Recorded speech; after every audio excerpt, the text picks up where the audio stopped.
Right, so here's the pivot table that we created earlier. Now it's nicely formatted. Let's show a few additional techniques you can use in the future when creating pivot tables.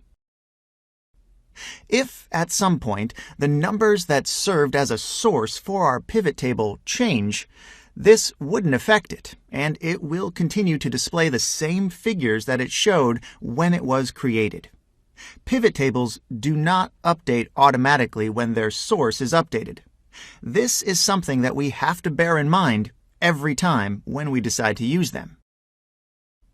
In order to update a pivot table, we have to use the Refresh button that we can see when we right-click on the pivot table. After we click Refresh, the table will update and will start reflecting the changes that were made to its source. All right, having said that, let's look at our pivot table. It provides a breakdown of the volumes that were achieved in the 3 types of stores. What if we wanted to see some additional information? For example, we could be interested in seeing volumes and revenues for 2011, 2012, 2013, and 2014. So I'll drag the revenue field and place it in the values area.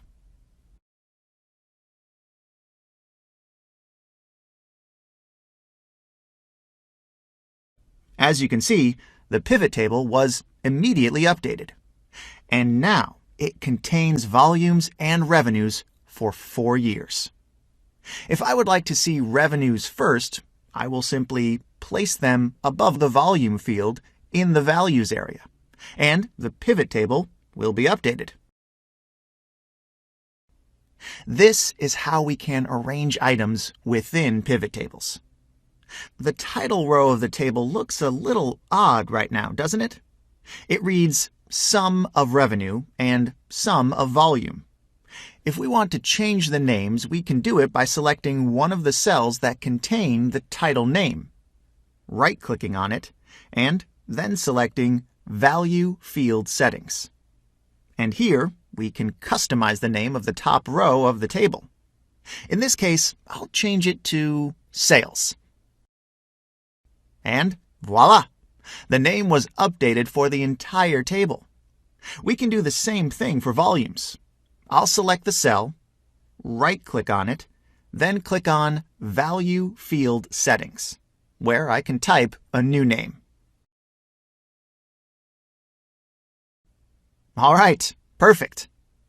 Our database table contains lots of information.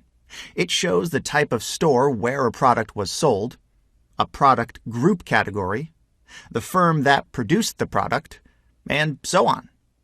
What if we wanted to have a pivot table that includes an additional degree of breakdown?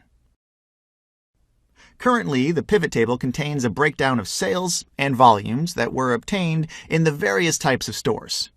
And in case we wanted to see which product groups were sold the most, we can simply select the product group field, drag it in the rows area, and place it below type. And now the table shows the product groups that were sold in each of the store types.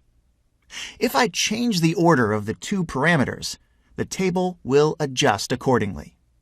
The leading parameter becomes product group, and then within it we have a split of store type. The table was kind of nicer before we made this change, right? Let's reverse it. Okay, this will do it. In our next lesson, we will learn about the getPivotData function and why it is an important one. Thanks for watching.